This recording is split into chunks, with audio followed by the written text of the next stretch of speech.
South Israel का ये इलाका बेहद संवेदनशील और सुरक्षित माना जाता है, क्योंकि डिमोना में ही इजराइल का न्यूक्लियर सेंटर है। यहाँ पर इजराइल का एयर डिफेंस सिस्टम पूरी तरह से एक्टिव है। इसके बावजूद वो ईरान की बैलिस्टिक मिसाइल को रोकने में पूरी तरह से नाकाम रहा। यहाँ पर हमले में 33 से ज्यादा लोग घायल हुए हैं। डिमोना में हमले का इम्पैक्ट कितना तगड़ा था कि एक मकान मलबे में तब्दील हो गया। जैसे ही मिसाइल गिरी, उसके मलबे मकान में गिरे और बिल्डिंग की खिड़की के शीशे टूट गए। चारों तरफ अफरा तफरी मच गई।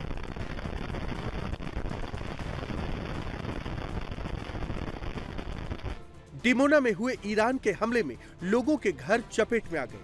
घरों के अंदर का भारी भरकम सामान ताश के पत्तों की तरह बिखर गया।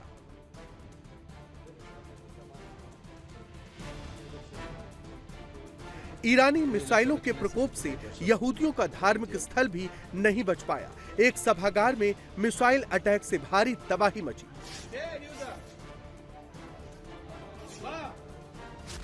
डिमोना में जहां ईरान की मिसाइल गिरी है, वहां से नेगेव न्यूक्लियर रिसर्च सेंटर सिर्फ 13 किलोमीटर दूर है।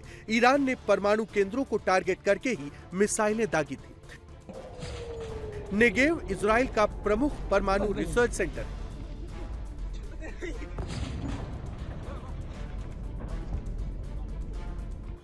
यहां इजराइल के 80 परमाणु बम रखे जाने का अनुमान है। नेगेव में परमाणु बम के प्लूटोनियम बनाए जाते हैं। जमीन के नीचे दशकों पुरानी 8 अंडरग्राउंड लैब है, जहां 2700 वैज्ञानिक और टेक्नीशियन दिन रात काम करते हैं। लगभग 36 स्क्वायर किलोमीटर में फैले इस फैसिलिटी में 10 प्रमुख इमारतें हैं। 1960 के दशक में फ्रांस की मदद से यह सेंटर तैयार किया गया था। इजराइल के जिस परमाणु सेंटर को ईरान ने टारगेट किया है, उसकी कहानी काफी दिलचस्प है।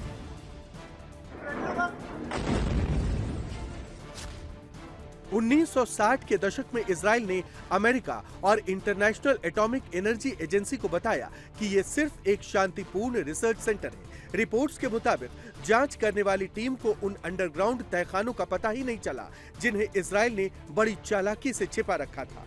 इस रहस्य से दुनिया के सामने पर्दा तब उठा जब अक्टूबर 1986 में इजरायली परमाणु टेक्नीशियन मोर्देके वानुनु ने संडे टाइम्स को डिमोना के अंदर की सीक्रेट तस्वीरें और डॉक्यूमेंट सौंप दिए। ईरान ने अब इजरायली न्यूक्लियर सेंटर को निशाना बनाकर पूरी दुनिया को चौंका दिया है।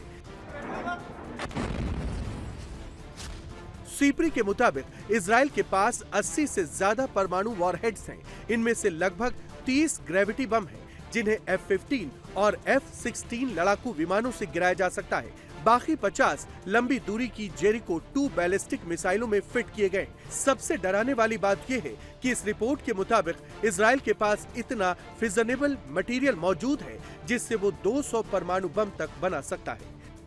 इजराइल और अमेरिका ने ईरान के नातांज परमाणु केंद्र पर जो हमला किया है, यह हमला उसका सीधा जवाब है। ईरान अब जैसे को तैसा की रणनीति पर काम कर रहा है। ईरान के इस प्लांट में न्यूक्लियर मटेरियल रखा है। यहां से अगर रेडिएशन उठा तो कई देश इसकी जद में आ सकते हैं।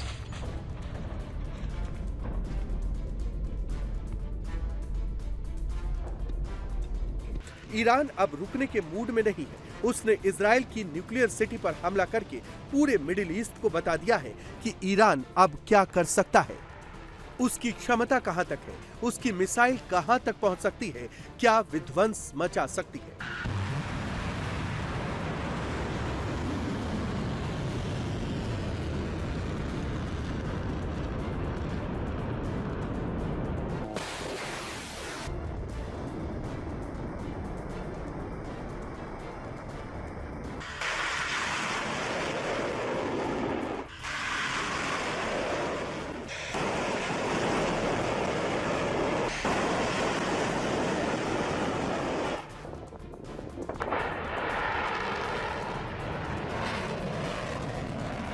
अब तक ईरान मिडिल ईस्ट में अमेरिकी अड्डों को निशाना बना रहा था।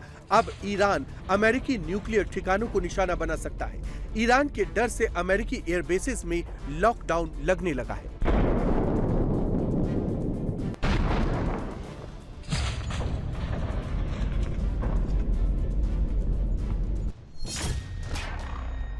अमेरिका के पास 5000 एटम बम हैं, जिनमें से 1770 हर वक्त हमले के लिए रेडी हैं। 1930 को रिजर्व में रखा गया है। अमेरिका के 100 न्यूक्लियर बम यूरोप के 5 नाटो बेस में रखे हैं।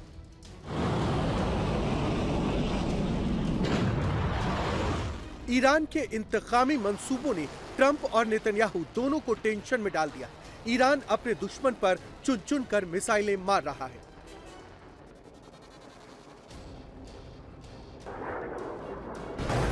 ईरान ने इजराइल के साउथ में अरद शहर पर बड़ा बैलिस्टिक मिसाइल हमला किया है।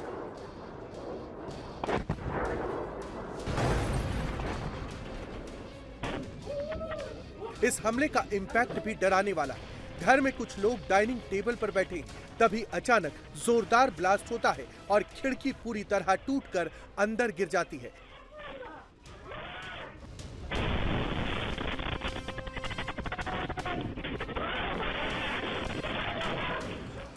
पूरा घर मलबे से भर जाता है। इसके बाद लोग किसी तरह जान बचाते हुए वहां से भागते हैं।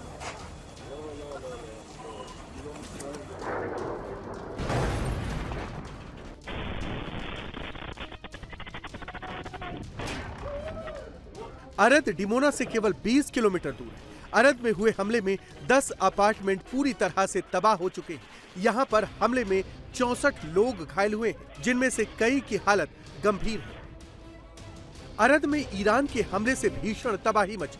ब्लास्ट के बाद फायर ब्रिगेड की टीम पहुंची और लोगों का रेस्क्यू ऑपरेशन शुरू किया गया।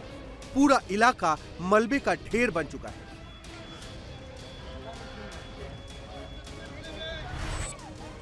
ड्रोन से ली गई तस्वीरों में साफ नजर आ रहा है कि पूरा इलाका बर्बाद हो गया है। चारों तरफ सायरन बज रहा है और सायरन के बीच फायर ब्रिगेड के जवान घायल लोगों को रेस्क्यू कर रहे हैं।